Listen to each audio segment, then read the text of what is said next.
여러분 안녕하세요.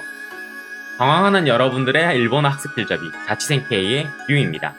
오늘은 일상문자 6-2 칼과 관련된 기본 한자들 4글자를 한번 살펴보도록 할 거예요. 자, 그러면은 바로 들어가 보도록 할까요?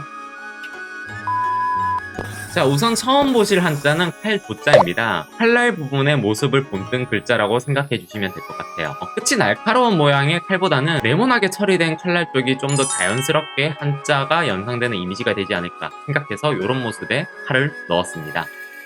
음독은 토우라고 읽습니다. 목도를 복도라고 하고요. 수술을 주도하는 깃도이를 시도이라고 해요. 참고로 만화책으로 굉장히 유명하기도 하고 영화화까지 된 바람의 검심의 주인공의 별명이 알토제, 마토 사이였죠. 여기서도 토우가 쓰였습니다. 그리고 훈독으로는 카타나라고 읽어요. 이때 카타나라고 하면은 보통 한쪽 면에만 날이 달린 일본도를 지칭하는 표현입니다. 물론 모든 검을 지칭할 수 있긴 하지만은 기본적으로는 일본도를 지칭하는 어휘로 사용되는 편이에요. 서양에서 주로 사용하는 곱게 뻗어 있는 양날검의 모양은 칼검자라고 하는 한자를 사용해서 행 또는 쓰르기라고 하니까 그 부분을 조금 주의해 주셔야 될 것 같아요. 마지막으로 보실 어휘는 예외 어휘인 죽도, 시나이가 있습니다. 죽도라고 하는 단어는 치크토라던가 타케카타나라던가 이런 식으로 읽는 게 아니라 시나이라고 하는 별도의 발음으로 읽으니까 주의가 필요해요. 왜 시나이라고 읽느냐? 에도시대 때부터 시작해서 일본의 검술 도장에서 사용하던 연습용 검들이 대나무를 사용하는 게 일반화되기 시작합니다. 그러면서 대나무가 가지고 있는 성질, 즉 탄성 있고 낭창낭창하게 잘 구부러지는 성질을 의미하는 어휘로 시나우라고 하는 동사가 있어요. 이 시나우가 명사화가 되면서 시나이가 되는데 그것을 그대로 죽도로 부르게 되었다고 하는 설이 가장 유력하다고 합니다. 참고로 이 죽도라고 하는 한자는요, 옛날에는 음독으로도 읽었다고 해요. 즉 치크토라고도 읽었다고 합니다. 근데 이때의 의미는 죽도를 가리키는 것이 아니라 계련용 목창이라고 하는 전혀 별도의 의미의 단어를 지칭했다고 해요. 지금은 사용되지 않는 단어이고. 자, 마지막으로 칼도자는요, 붓으로서 글자의 우변에서 사용될 때는 이런 모양으로, 그리고 윗변에서 사용될 때는 이런 모양으로 바뀌어서 사용이 되니까 굉장히 주의가 필요한 부분입니다. 자, 다음은 힘력자입니다. 한자 공부를 안 해도 일상에서 자주 봐서 아마 대부분 형태와 음훈 정도는 알고 계실 거라고 생각해요. 저는 등에서 칼을 한 팔로 끄집어낼 정도로 힘 있는 모습, 혹은 한 팔로 칼을 들고 있으니까 힘이 있는 사람 이라고 하는 느낌으로 제가 연상해서 해설을 해놨어요. 힘력자의 음독은 려쿠와 리키로 읽을 수 있습니다. 둘 모두 어휘에서 굉장히 많이 읽히는 편이기 때문에 해당 어휘가 나올 때마다 유념해서 외워 나가셔야 돼요. 실력은 지츠력규, 체력은 타이력규, 협력은 교력규라고 읽고요. 역량은 리키리오, 배력은 카이리키, 마력은 바리키라고 읽습니다. 특히 이 리키에서 읽히는 3가지 어휘들은 굉장히 자주 쓰이는 어휘들을 제가 뽑아놓은 것이기 때문에 조금 유념해서 보실 필요가 있어요. 그 외에 력자가 들어가는 어휘는 기본적으로 료크로 읽히는 게 많다고 하는 것도 체크할 사항이고요. 특징적으로 말씀드릴 부분은 사람 이름에 이 힘력자가 들어가면은 리키로 읽히는 경우가 많다고 하는 특징이 있습니다.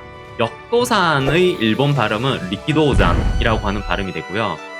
지금은 잘 보이지 않는데 한때 굉장히 유명했던 여배우의 이름으로 고우리키 아야메라고 하는 배우의 이름이 있었어요. 이때 성이 고우리키, 리키죠.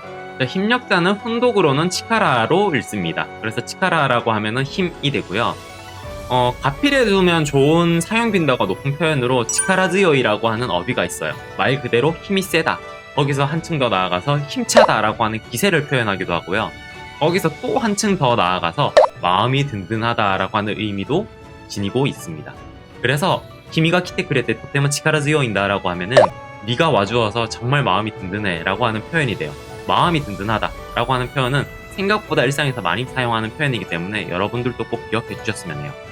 그리고 제가 적어놓은 파생어휘인 치카라시고도라고 하는 거는 말 그대로 힘쓰는 일, 육체노동, 막노동 이런 것들을 의미하게 됩니다. 자, 더해서 리키무라고 하는 동사가 있으니까 가필해 두시면 좋을 것 같아요. 정식 훈독은 아니고요. 음독인 리키에다가 동사 어미 무를 붙여서 만들어진 어휘인데 힘을 주다, 힘을 모으다, 우리가 힘을 줘가지고 하는 느낌 있잖아요. 그거를 리키무라고 해요.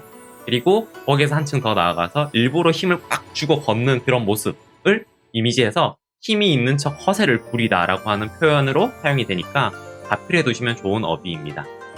자, 다음은 부숫자 2개인데요. 먼저 벨예자입니다. 벨예자는 칼이라든가 회초리로 2번 내리긋는 듯한 모양을 가지고 있다고 해서 벨예자예요. 그 밑에 글자는 칠복, 때릴 복자인데요. 화살과 같은 회초리로 베이듯이 매질하면서 때리는 모양이라고 생각을 하시면 좋겠죠.